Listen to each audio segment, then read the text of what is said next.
Hello everybody out there, and welcome to another episode of the Talk That Talk Show with me, Barry Holmes. We are here for our 130th episode here of the Talk That Talk Show, and what a great day to be alive, guys. I'm telling you, it's been a great week.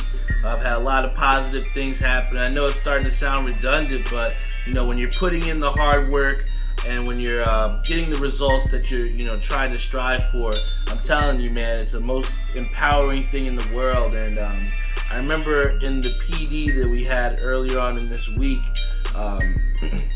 it was pretty much a little bit of a reflection piece within the teaching core that I work with over in my school.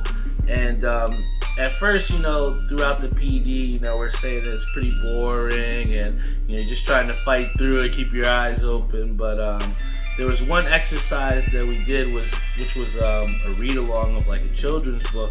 And they just asked us different things reflectively and how, ultimately they were trying to get the kids to understand the books and the ideals behind it.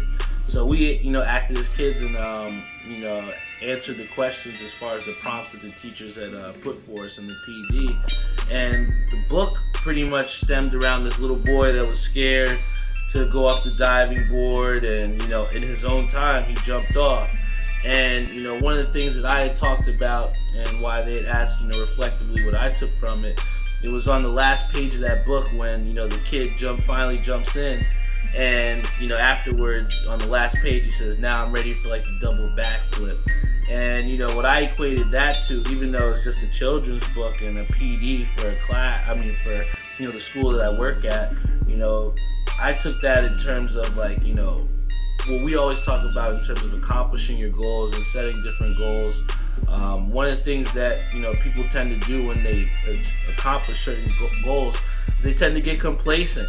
They get high on, the success that they had with that one thing, and it tends to get so hard to stay consistent and to continue to achieve more things and set new goals for yourself after you've had that hefty success. And, when I saw that children's book where, the kid's already ready to go and see what's next, I think that that's important for us all to take away as well, too, is that, in life you are going to achieve your goals, but you always got to think what's next and push yourself to see what else you can do.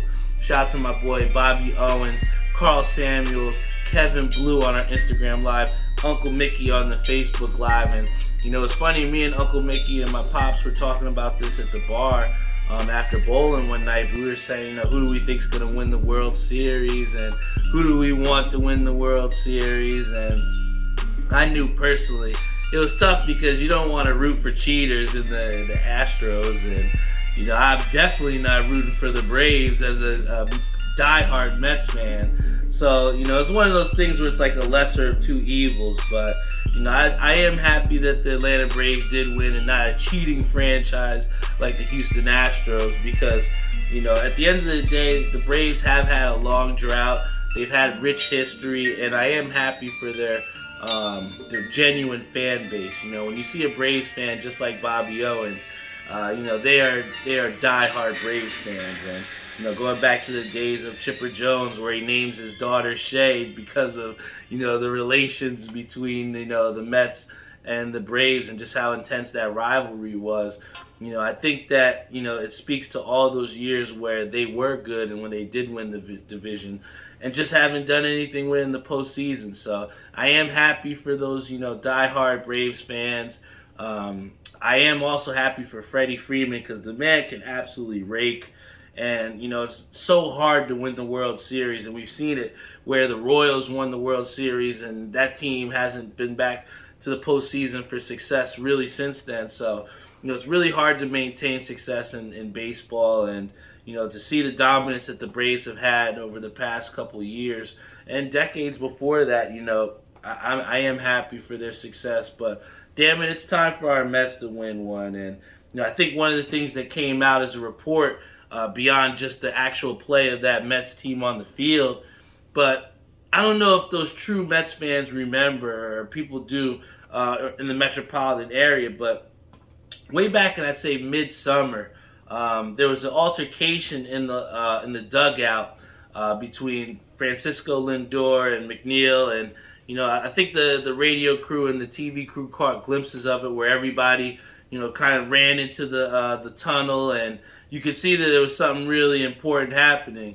that the whole team pretty much gravitated toward right away. And this was mid-game, and there was really no answer, and nobody really gave us a clear, concise thing as to what happened. And now we're starting to hear reports now because, back then, right after it happened, everybody completely denied reports that there was, turmoil or any type of friction in the clubhouse. Then when you have the GM that comes out and says, hey, I don't agree with how they, came out and handled that situation, but that's what they want to do. So to fill everybody in, Francisco Lindor, following that game, said that, they were debating over whether a New York City rat was bigger than a raccoon. And Jeff McNeil was like, nah, it's a raccoon. And somehow they were arguing over that, and that led to everybody being chased into the back of the clubhouse during the mid-game. And at the time, I said I thought he was full of shit. I mean, one of the things they always tell us when we're kids, the more elaborate the story, the more details that you have to give, it kind of gives away from that truth. And sometimes you think, this guy's probably, he's capping, he's lying. And it was such a far-fetched story that it was like, I don't know that I believed him back then, and I definitely don't believe him now, especially when it came out that, Jeff McNeil definitely did get strangled. Francisco Lindor had him by his neck up against the clubhouse from some reports that were saying that. And also they said that this pretty much stemmed from, Francisco Lindor telling the guy to make defensive shifts, and Jeff McNeil's kind of telling him, shut up, I got this. And, when you have a guy who's trying to establish himself as a leader, and you have a guy in Jeff McNeil who, had an all-star appearance and, had success and pretty much was fighting against the Francisco Lindor taking those leadership skills, you never want any type of turmoil. And as we've seen with the initiative to potentially re-sign Javi Baez, it's looking more and more after a disappointing season from Jeff McNeil that he will be around here for a long time. And, to really put it into perspective, it's so important in the game of baseball, like we said, as far as, sustaining success and trying to get to the World Series and winning it. It is so hard. It's probably as hard as any sport to win a championship. So when you have a team in, in baseball where you have over, 20, 25 guys that are actively helping you achieve that goal, you got to have any type of, separation or division within that team. It's going to hinder your chances. And I'm not going to say that was a huge part of why the Mets had a downfall. I can't say definitively where, it did. But there was a lot of different situations within that clubhouse that did not manifest into a championship. And ultimately, it just brings into the necessity for the Nets to really find a good candidate for that manager position, because, anybody coming into there, my uncle asked, why doesn't anybody want to, come to the Mets as a manager? And realistically, it's because, our people really qualified to clean up that mess. We have talent there, but to definitively win in New York, it takes a special person to manage those group of guys. And, hopefully, management can get it right, because, the past couple choices that they had have been low experienced guys. And what you see from that is, low results, and which was no playoff appearance, which a team that was leading the division for a couple months in the season. So, it's difficult, especially as a Mets fan, because you're looking so much for them to get wins, but, more oftentimes than not, we've been on the loss column. But one person who I do want to congratulate, who was on the win column recently in the election, he was actually the first interview that we did. I would say like off-site, where we had a guest on the show, and me and this guy, he had sent me a friend request at the time, and I seen he was like an Edison councilman, and I'm like, well, what's this guy, send me a friend request for? And lo and behold, he was a city councilman, Sam Joshi, really cool guy. I reached out to him. This is when I was first trying to get into getting different people on and getting a diverse, base of people as guests. And sure enough, he reached back out to me and said he would love to be a guest on the show. We pretty much coordinated it to meet up and shoot it out of the Edison library. And it wound up being our first YouTube video for the Talk That Talk show. So, that was the video that started our YouTube channel. And, at the time then, he was a councilman. And I can congratulate him now because he did win the mayor position in Edison, man. And I'm very happy for him. I'll say this. In all the times that I've seen him, he's always asked, hey, how's your mom doing? How's your father doing? I was actually working a bartending event at the time, and I saw Mayor Joshi there with the other mayor. I think it was Lanky at the time. And, Sam didn't act like he didn't know me. He acted just like he was at my podcast at the Edison library. And, I respect the hell out of that. And, I'm not going to say that I'm a huge politician or huge on my politics, but what I am a good person is a good judge of character, I would like to say. And, based off the interactions that I've had with him, he didn't have to come on my podcast.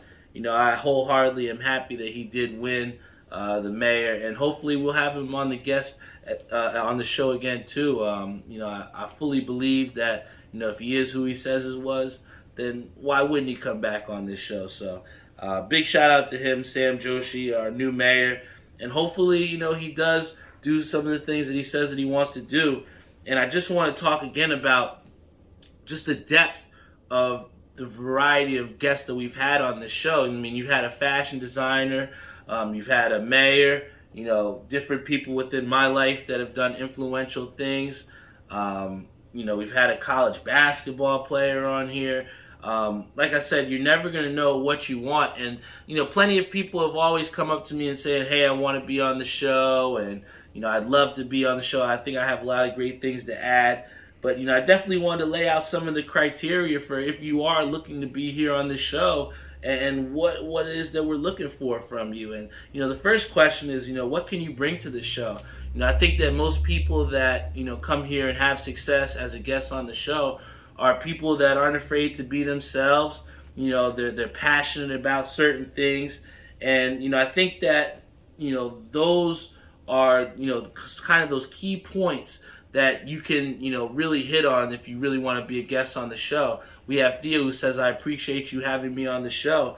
And one of the things that made his episode one of the most viewed episodes on Facebook was, what are you passionate about? And a lot of people recognize him and knew him as a great hat guy and a great, sneaker god. And, he showed his energy and he showed his passion through that. And, those people that come here on the show and aren't afraid to be themselves, whether Andrew Disney came on here and, looked crazy, I can't say or deny that. But what I can say is I respect him because he came here on the show and he was himself, and that's what made that one of the most viewed YouTube videos on Talk That Talk show history. So again, as long as you're confident in who you are, you're not afraid of being live on the camera, because I don't do 2, 3, 4 takes. This is one shot. I got shit to do, guys. I can't, edit this all crazy. Like, I want to show you guys who I am. And, the people that come here on the show, I only ask the same from you. So, if you do want to be on the show seriously, reach out to me, man. Let's see if we can make something happen. Ishabad Crane, when he actually, if you didn't see his episode 129, it was a great one. And, in his interview, he talked about, just how excited he was to come on the show and how he, had been trying to be on the show for a long time. And, when it finally is that opportunity, you just got to take advantage of it. So if you do want to be here on this show, if you want to take advantage of that opportunity that I want to extend to you, you know where my line is. You can hit me up on Facebook, hit me up on Instagram, message us on Instagram and Talk That Talk show. Leave a comment. Let us know that you want to be a guest on the show, and hopefully we can make it happen for you. But, moving past what it takes to be a guest on the Talk That Talk show, when you don't have just me here, right? I definitely think that, one of the things that makes this show so unique is we can go from talking like that to, something that's happening on our sports, right now. And right now, tomorrow, one of the biggest things that we have happening is UFC 268. Oh my gosh, because I'll tell you this.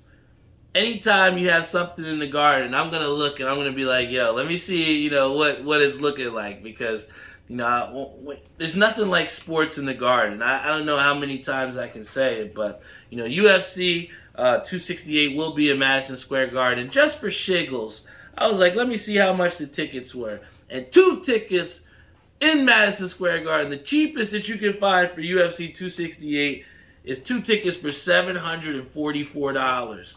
Oh my gosh. So then I looked, I'm like, damn, well, who the hell is fighting on this card? Why it's so expensive? And when you look, the bottom tier fight that everybody is saying that, might not be the biggest fight. But I'm telling you, this fight to me is going to be probably the most exciting of the card. And that's this Michael Chandler, Justin Gaethje fight. We talked to our MMA specialist, Barry Holmes, my brother, before the show on Xbox, and he talked about it, and he was like, the storyline for this fight is going to be crazy. You got 2 guys who their last fights were championships fights, all right? You had Justin Gaethje, who was fighting for the belt and lost to Khabib, and then you had and that was coming off of literally demolishing an MMA legend in Tony Ferguson. He beat that guy to a pulp, and they came out and got destroyed by Khabib. We haven't seen him fight since then. And then you have Michael Chandler, who switched over from a different fight promotion, has a huge fight. I think it was against Dan Hooker, where he absolutely, made this guy look silly. And some people wonder, why the hell does this guy get a title shot right after that? But when you make a grand entrance like that, he built himself up, and he got the fight that he wanted. Almost had chances to beat, a guy in Charles Oliveira, but Charles Oliveira was just so much better, and he beat him. But, I will say this. In that Michael Chandler-Justin Gaethje fight, I think that you cannot, undermine, or you can't take for granted the power that Justin Gaethje has. Especially 2 guys, coming off losses. They're going to be trying to unload and let that thing go. But, I think that Michael Chandler, in the fight that he showed against Dan Hooker, he's very explosive. In that fight against Charles Oliveira, he had him on the ropes a couple times. So just for that, I'm going to give him that little bit of edge here, because, I think that Michael Chandler is doing some big things, especially to come from a different fight promotion and have success in the UFC. We have Timothy Hugel, who says they should get Eric Nolan back on Talk That Talk show. And that's another guy who's had some great success. I think he was fighting. He's got a Cage Fury belt. He's a fighter from Edison. You should check out the episode that me and him had. I think it's ringside, somewhere in the 90s or the 80s. I think it was in the 90s, that episode. So check anywhere in that 90 episode gap over at talkthattalkshow.com.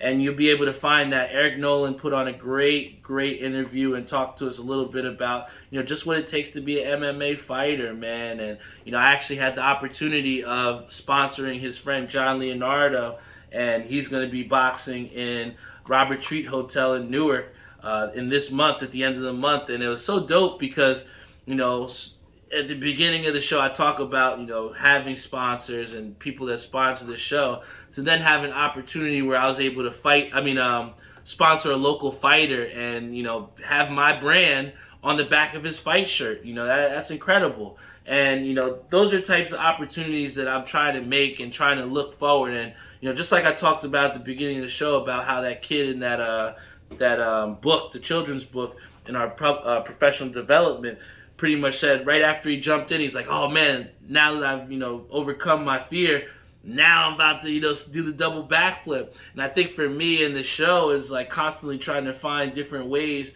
to push myself and see what's next. And, that was an opportunity that came my way, and I jumped on it, man. So I'm really excited to be able to sit ringside and watch one of my sponsored fighters fight. And that's crazy, man. Like, I remember not too long ago where I was, like I said, unemployed and didn't know what the fuck I was going to do, man. But, to have someone, and he just joined on, shout out to Eric Nolan, we were just talking about you, buddy. But, to have people like that respect this show and, their ideals, whether they're in the ring, and me where I'm on this mic, just trying to, put my heart and soul into something that I'm really passionate about. that's what everything about this show represents. And, we like to highlight those people. But, I know we got off a little bit. Shout out to Tim for getting us off that riff there. But I do want to talk about another fight on that fight card with Wei Lee and Thug Rose Namajunas. Everything about me wants to say that Rose is going to win this fight again. And I'm sure, Eric, I know you're a big fight guy. You can probably put your picks in here too.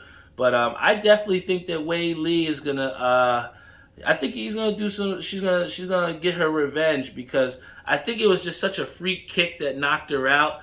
I think she had everything about that fight. She seemed a little bit timid for some reason, but I think that after now experiencing failure, that is what truly defines who you are in your lowest moments. And I think that Wei Lee was definitely not impressed with her performance. I think that she's, in all the videos that we have seen, she's one of the most hardest working MMA fighters out there. If you go look at her Instagram, and her videos are absolutely insane. But videos are just videos, and you got to go in the ring and fight.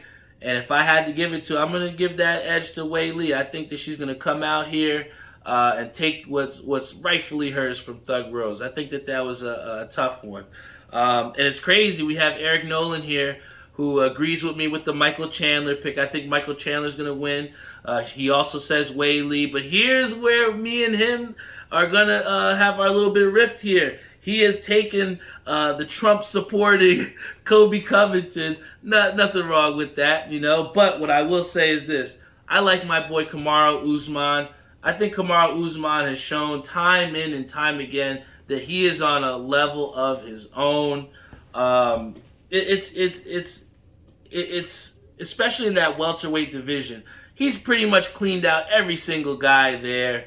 Nobody wants to fight Kamaru Usman. Even Jorge Masvidal, who was begging for it.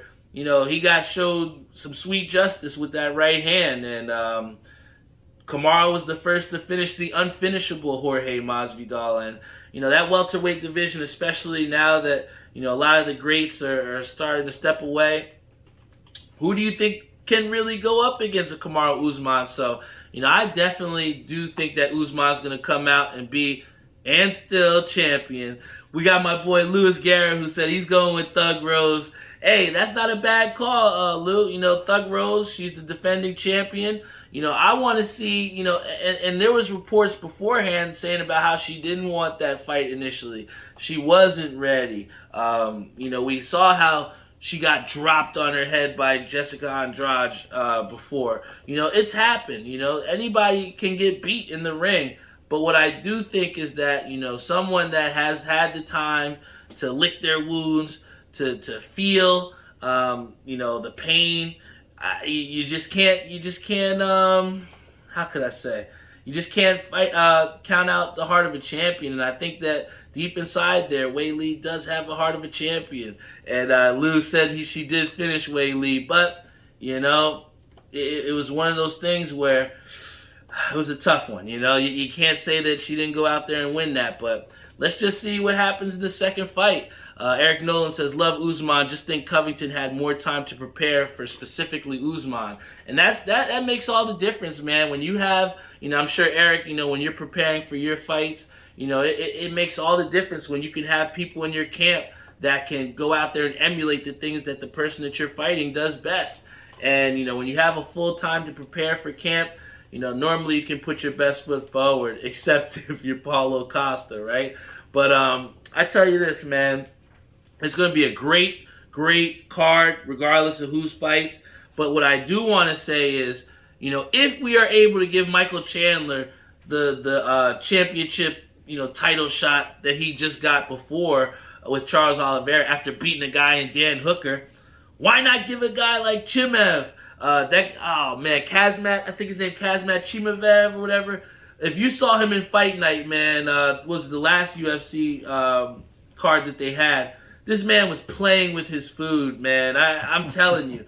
If you see a performance like that, the guy's 10-0, you got to give him the title shot, man. I think that if Kamaru Usman is able to dismantle this guy Covington, I would love to see Kazmat If you think you're this rough, tough, as bad as you want, you got to bet on yourself, man. And I think that Dana White, is seeing that a guy in Chimaev has more of a social media following than a Kamaru Usman, who's the title holder for years, right? I think that would be an astronomical proportional fight in the welterweight division if you could get that guy Chimaev, Kazmat, against Kamaru Usman, if Usman is able to move forward, man. We got Eric Nolan who says, Chimaev needs to fight someone in the top 5 first. I would agree if it wasn't for a Michael Chandler who just got a very swift title fight after beating a guy in Dan Hooker, who is he a top 5 contender? I mean, I don't know. So if we're going to extend, and remember, it's not about equality, was it equity, right? If we're going to give someone like Michael Chandler that chance, why not give it to a guy who they're calling the Muslim Conor McGregor? I don't know, but I like it, man. Let's see what happens.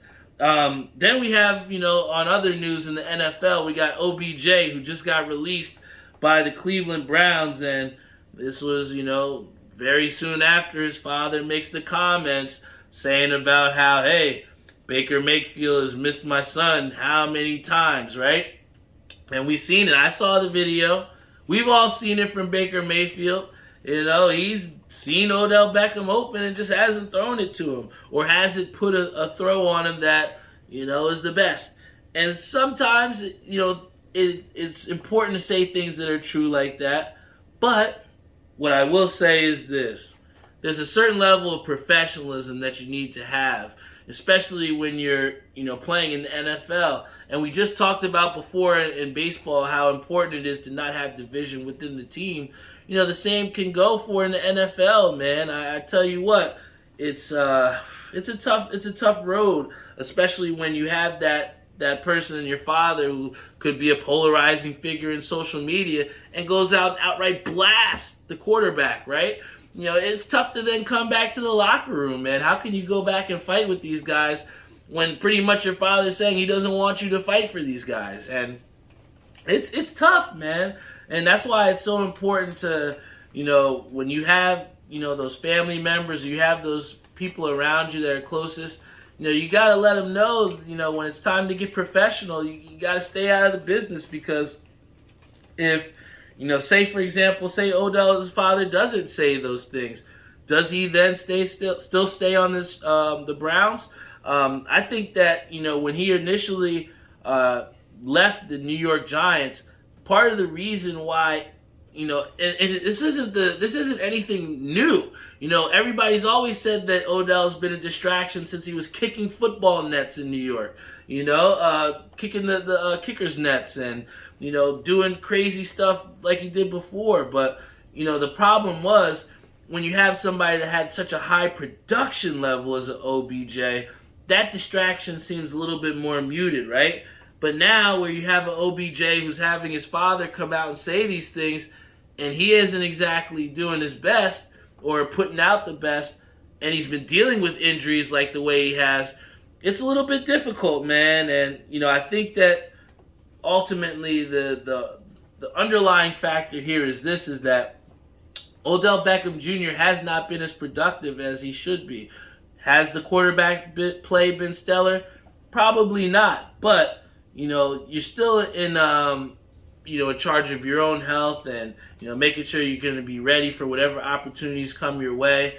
And the Cleveland Browns will release him, and I think they have already, there's going to be somebody out there that wants to take a chance on OBJ. But, I just hope that, whatever team decides to invest in OBJ, they know that, Odell, you're not potentially going to get 100% healthy Odell Beckham Jr. And, you better be ready for, the potential distractions that come. With the thing that his father said, what's to stop him from doing the same thing for the next team that he joins? So, I just hope that, Odell Beckham Jr. can get a chance to go back to his electric form, because, I saw him make that catch in Giant Stadium with the one hand against the Cowboys, and, that was one of the best catches I've ever seen live in my life. And I just still hold on to the hope that we'll see that type of Odell Beckham Jr. soon. And my boy Lou talks about how my Chiefs stink, and it's tough because his team, being an Eagles fan, who I did get the chance to see, we beat them live. If we stink, what does that say for your Eagles? We definitely took care of you. So if we stink, I'd like to know your opinion on what you think of those Eagles. Now, moving forward, we got to talk about some winning teams here. And the winning team that we do have here is the Knicks, that have a 5-3 record. We had the game on beforehand, and we did see that they were getting smoked by the Milwaukee Bucks. But we got to take into account this is a very long season. This is a pretty renovated New York Knicks basketball team, and they're still, even though they've had success early, they're still trying to figure out how to play together and how to play together with 48 minutes, right? 12, 24, 36, 48. You got to be able to play for 48 minutes. And, I think one thing that the Knicks have shown this year is that they can get really hot. That shooting is, it's been electric for the Knicks. I mean, I can't remember the last time where they've had over 20 made three-pointers, And, they've kind of hit this rough patch this last two games with the Raptors and then Indiana Pacers, and now getting smoked by the Bucks. I just don't want fans to overreact, because at the end of the day, this is still, work in progress. You still have a guy in Kemba Walker who hasn't played consistent minutes in about roughly 2 years. You have a guy in Evan Fournier who's had success early on, but really hasn't had to sustain that pressure, that New York pressure, because in Orlando you got no pressure. You know what I'm saying? And I think that one of the positives that we can take away is the confident play that we've seen from R.J. Barrett. He's been hitting a lot of good three-pointers. He's been hitting the basket and attacking the glass. He's been rebounding well. Defensively, still a little bit of a liability, but as of right now, the whole team isn't playing team defense to my liking or to Tom Thibodeau's liking, I can assume. But the one thing that we will say is R.J. Barrett has shown a lot more confidence. He's shown way more confidence than I saw Julius Randle have in the Garden in the playoffs. And granted, the playoffs are completely different. But what I will say is this, R.J. Barrett, since, year one, has made considerable strides in the right direction, especially coming off a year where now you see he's put the work in and see what that influence has done. You've seen Obi Toppin in the limited minutes that he's had make great strides in the right direction as well too. So it all is a trickle down effect. And even though this team is a 5-3, might be 5-4 at the end of tonight, what you have seen is a direct and a concrete impact and a surge in the right direction. And at this point last year, we didn't know that Knicks team was going to be a competitor. There was still some question marks, and I think what this Knicks team has shown is that they are going to compete night in and night out. And when it comes to playoff time, I think that they will be in there. But, the main thing and the one thing that I've seen from this first month of the season is that to get to the playoffs, R.J. Barrett has to be a huge role or play that role to get them there.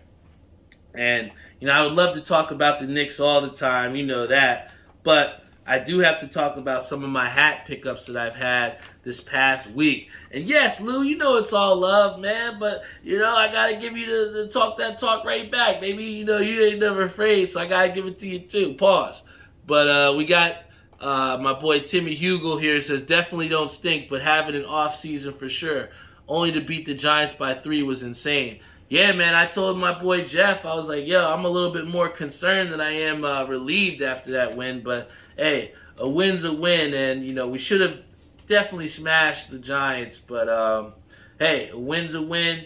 It still looks like a W. Sometimes you strike on the left side in bowling. It might not look the prettiest, but we'll still take it. A strike's a strike, right? So, I'll tell you this. These hat pickups that I've had this past week have been pretty dope, man. One of the things that we had happen was a candy release by Hat Club. You know how I like Hat Club, but I don't believe in the if it ain't a hat club, it's a dub. You got to buy what you like my boy Bones Brim says.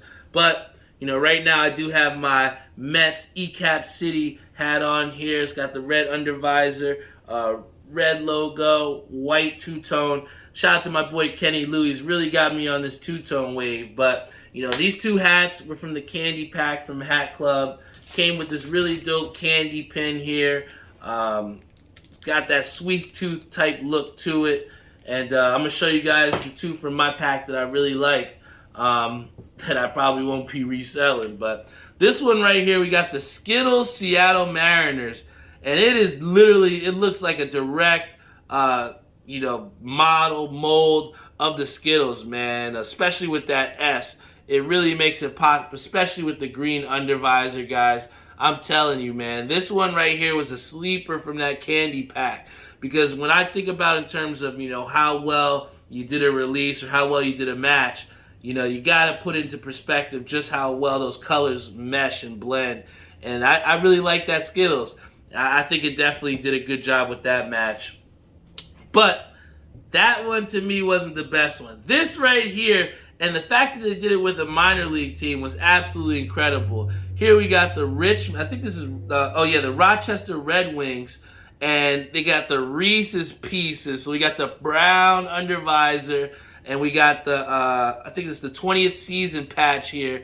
And guys, it looks strikingly similar to a Reese's Pieces, man. This, I think, in terms of if you're talking about how well to match to the candy, I mean, you can look, you don't gotta be a genius to know this is Reese's Pieces, man. So, super dope hat. But, like I said, my boy Kenny Lewis had a huge influence on me in these past, couple months as far as the hat game, and he's definitely gotten me to be a fan of these two-tones as I wear one on the show tonight.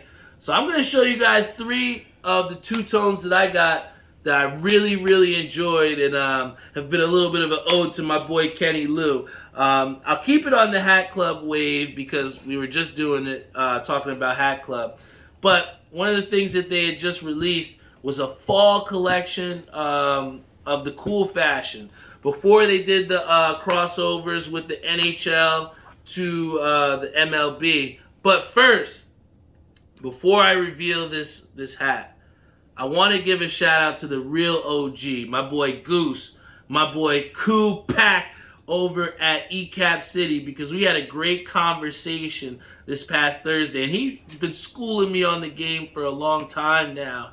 And he told me that years ago, when licensing issues happened with the NFL and with, the NHL as far as different hats, the best way for them to combat at that was to do color matches and to do color crossways. And that was something that he did 20 to 15 years ago. So, it's very, he told me that he feels very disrespected, and people don't give the respect to the OGs out there that created it. So, to say the Hat Club is one of the first to do these crossovers, no. You got to do your homework. Shout out to my boy Koo over at ECAP City for doing the damn thing and for doing it for a long time. But, times, have changed, and Hat Club has done well to, use their success to highlight and bring, love back to the community. So it's all love when it comes down to these hats, but you just got to be honest and, pay homage to the people that have put forth the path for you to do what you do. And this one right here is a Mets-Jets crossover with the 1969 World Champion Amazing Mets patch. Guys, this one I actually missed online. I said, I'm going to take the train to NoHo. I don't give a fuck what time I get home. I'm taking the train to NoHo, and I'm getting this hat because this two-tone was absolutely fantastic, man. Hat Club did their thing with this. Definitely looks like a Jets hat for sure. But to do that with my favorite team, the Mets, I had to get that, man. But another one that was a really dope drop. He's really been in the hat game as far as doing these, collaborations with all the different hat places out there. I know he just did one with Hat Club before. He has his own website. He just did one with City Jeans Premium. But this one right here, I couldn't get it in my size, so I had to go size up. So, sometimes you got to make those sacrifices, right? But this one is the City Jeans JaeTips collab. Oh, this two-tone, man, it's perfect for the fall. We got the 2000 World Series patch, and I believe this hat was modeled off the B and the D train that I believe it takes to get over to the Fordham Plaza, or Fordham, where he's at over in the Bronx. But, this hat right here, especially with the gray undervisor, is definitely a straight heater. You're going to see a lot of people talking about this as a grail, and especially when we're on that two-tone wave, it was one I had to add to the collection. And then finally, to end off the two-tones, I can't talk about my boy Kenny Lou and MyFitteds and what they're doing over there. I'll be over there tomorrow. Please, you guys got to check out that Campus to Canton pack. Go to Russet Sunset, MyFitteds, over at Paterson, New Jersey. That drop will be happening tomorrow. I will be there. You gotta see what they got there. But, one of the last drops that they had, it was a little bit still from the video game pack, a little bit of remnants. And I got a lot of memories about this video game. It was one of the first games that I played on the demo disc that came off of a pizza box from Pizza Hut. Final Fantasy VII. Any type of video game player out there, you know that is a classic game. And for them to match that video game, I had to get this hat here. And this is the Final Fantasy VII, color match to that. We have the 10th anniversary patch, a white two-tone. But here's how they did it. They hit him with the, that teal undervisor is crazy. It is crazy. I've not seen too many people putting that type of undervisor under there. And especially if you know that Final Fantasy game case. It's definitely a super dope match there. And if you're going to do a color match, if you're going to try and create that story, you got to do it the right way. And, to go beyond that and just these hats, you talk about a story when you're trying to make, different merchandise and how you're going to try and make different things of that nature. But, me and Kenny wanted to push the limits as far as, what we decided to go further with this Garden State collaborative. And I've had my boy Timmy Hugo hard at work, man. We're going to have those, I actually just talked to him not too long ago before the show, and it is confirmed. Tuesday is the day that we will be releasing the Talk That Talk Show hoodies. We're going to have the gold flake on the front to commemorate the 20,000 downloads. I know it's hoodie season, guys, so you got to show that championship pedigree and have that gold flake Talk That Talk Show logo. It's been confirmed. Timmy Hugo, put it in the chat, confirm it. Tuesday will be the day that we drop the hoodies. But in the meantime, it's always good. We always say, what's next? What else are you trying to build? And me and Kenny put it in the chat. We're working on the side, making these moves. And, I think that, we've kind of, put together and instilled this productivity within each other and just this creativity, which has been super dope to be a part of and to put things into fruition. Kenny's constantly talking about, doing things in such an amount of time that takes people years to do. And, I just pride myself on being a doer. When there's something that I want to do, I do everything in my power to get that done. And, what started as an idea where, we had really good success with the pins and really good success with the t-shirt, but we wanted to go to the next level with whatever we came out with next. And, being the great visionary that me, Tim, Kenny are, putting things together, we wanted to do something as the Garden State Collaborative that would highlight New Jersey, highlight a certain theme that we believed about ourselves and our brand, and just do something that's super fucking cool, man, if you want to just break it down in simplicity. But I'll tell you this shirt, jersey, whatever you want to call it, that, in its infancy, we're going to hopefully have some pre-orders for this, judging on what you guys think. But, this Garden State Collaborative jersey, it might be one of my favorites here. Here we have the Atlantic City skyline here. For anybody that knows Jersey, we wanted to highlight Atlantic City because oftentimes when you want to go and have a good time, that's where we're going in Atlantic City. You're going to try and lose your hard-earned dollars, right? But, on there we also have the roulette table, but all of the chips on the table are Garden State Collaborative chips. And the meaning behind that was, we're willing to go all in. We're willing to bet everything. And like Kenny says, ante up. When you're invest in yourself and you believe in yourself and you're willing to go all in to invest in yourself and to achieve the goals that you want, that's what that shirt to us represents. Anybody can play roulette, but are you willing to put all your chips on the line? Are you ready to put every chip that you got into what you are willing to create and what you're willing to stand for? And that's what we decided with this, this Garden State Collaborative jersey. And, Kenny even talked about it before, that there are going to be failure there and you're going to have success.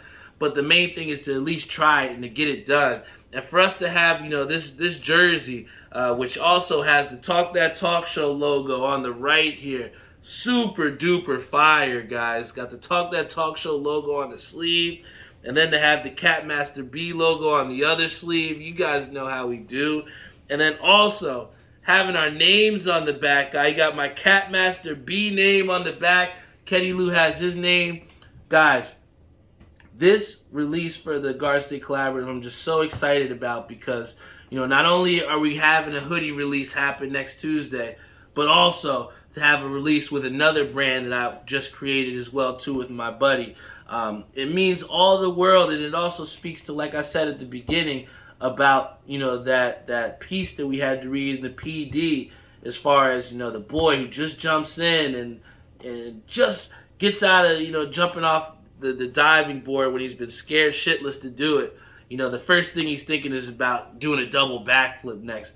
And this was our double backflip. We wanted to really go out and just create something completely original, something different that we've never seen before. Just as I want to do with the Talk That Talk Show hoodies, I want to, test the boundaries with a gold flake and, show that championship pedigree that I truly am wanting to embody with that Talk That Talk Show and getting past 20,000 downloads and trying to get to the next 20,000. I truly believe that what we are doing is something special here, and the people around you that help you to create special things, you got to take care of them, man. Keep them around because you are the company that you keep, and if you keep positive people around you, people that support you, people that believe in you. A belief is something that, can instill in anybody. And when you plant that seed, who knows what tree can be built from that seed, right? And in closing, I didn't get a chance to play it too much, but I did get a chance to play one game with my boy Ishabad Crane. We played one game of Call of Duty Vanguard, which just released today. Guys, I love my Call of Duty, and I wanted to give a fair first impression. And just off of one game of Call of Duty Vanguard, I will say that game is definitely worth the money. It was super smooth. I would say it's a little bit slower than the Call of Duty Cold War, but slightly faster than the Modern Warfare. So it's a nice even balance. It doesn't feel too arcadey, and the guns do feel considerably different. My brother had me dying because he said, I didn't know they had a holographic sight in World War I.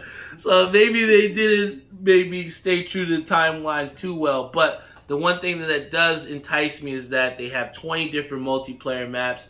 I know in Call of Duty you can get tired of playing the same map over and over again before we got to the whole Warzone stage. So I know they're going to be creating their Warzone map pretty soon for that. But I definitely will find myself playing this game a little bit more, especially with having the 20 different maps and having some new guns out there, seeing the metrics to that. It's pretty dope, man. The one thing that was bad in my first game, we lagged out. We didn't get to play a full game, so I do have questions as far as how the servers will hold, especially on a release day, which is as big as this. So I do hope that they have some, fixing to those servers so that, if we have cross-play or within that next-gen play, I won't be getting lagged out of so many games. I know it's going to happen on launch day, but let's just hope it doesn't happen anymore. But, that wraps up the Talk That Talk show here today, guys. We got a big-time episode. You got over 50 minutes of content to to go through, guys. Don't sit here and tell me, oh man, Barry's not putting his heart and soul into this. Oh, you don't got a guess here. I don't know what he's putting out. Guys, we got a lot of content for you. People have been commenting in here, making this show interactive and makes it special and awesome. I thank everybody that tunes in, whether you're on Facebook or Instagram, for just spending a little bit of time with me on your Friday night, man. You don't know how much that means to me. So once again, I want to thank you all for joining in to the Talk That Talk show every single Friday night, 8:30. You know what time it is. I want to give a special shout out to our sponsors. My boy Timmy Hugel over at Ink Parlor. My boy Say Da Don over at Skydive Socks. Joe Snow and Maria over at New York Life. And then finally, my boy Jeff Galato over at Air We Are. I got a great amount of sponsors here. Like I said, I've sponsored a boxer of my own in John Leonardo. The depth of guests that we've had here on the show, we've had a championship MMA fighter in Eric Nolan. We've had a newly appointed mayor in Sam Joshi that's been on this show. Guys, this is a part of culture, man. Like I said earlier in the show, if you do have aspirations of coming here on the show and being a guest, just come with an open heart, open mind. Don't be afraid to be yourself. And, just talk about what you're passionate about. Let the people know what you're passionate about, because, through our passions is where we're able to teach other people about themselves.